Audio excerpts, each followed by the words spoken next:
我爸也跟我说的，你如果老早听我的话，那个自己的积蓄什么东西都有了，然后基本上该有的都有的，婚也结了，不会像现在一样还是单调一个人。但那前面也没有是吧？有点一无所有的感觉是吧？不是感觉，这个面对现实吧，就是一无所有。我是三无产品啊。大家好，我是王秋库啊。今天来碰头的这位老兄呢，也是阿拉上海一位非常接地气的大神级人物啊。他呢长得其貌不扬啊，人送外号考夫先生。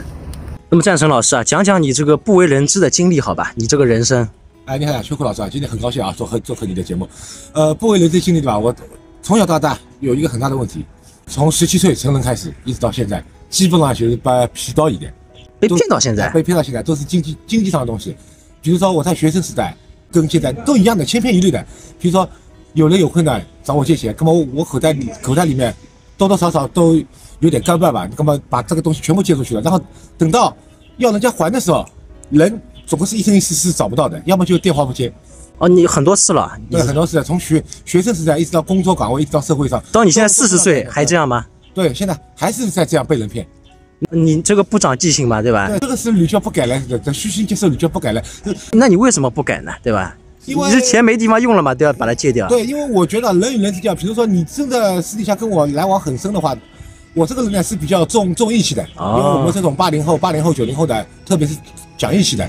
虽然很多大人眼里面这个义气已经不值得一提了，但是我觉得啊，人与人之间特别是像我们这种岁数的人，是需要讲点义气的。讲点义气啊，比如说你落难了或者手头紧的话，问我调个头寸。其实我自己的经济情况也不大好，但是我硬着头皮也会帮你的，这就是我战神。哎，你借过最多的一次借了多少钱？最多的一次我借了好像是10万吧。10万啊，10万。哎呀，10万就是说也没拿回来。对，人都找不到的。其实我们现在上海人讲起了，也不大喜欢借钱的，基本上有去无回的。借钱人反而是老大了。那么再讲讲其他方面，好吧？那比如说你爸妈呢，对你这个事情怎么看待呢？其实我妈倒还好，因为不帮我啰嗦。其实我爸，关键是我爸一直说我是，就是用我们上海话讲，港独你知道，说句话不听的。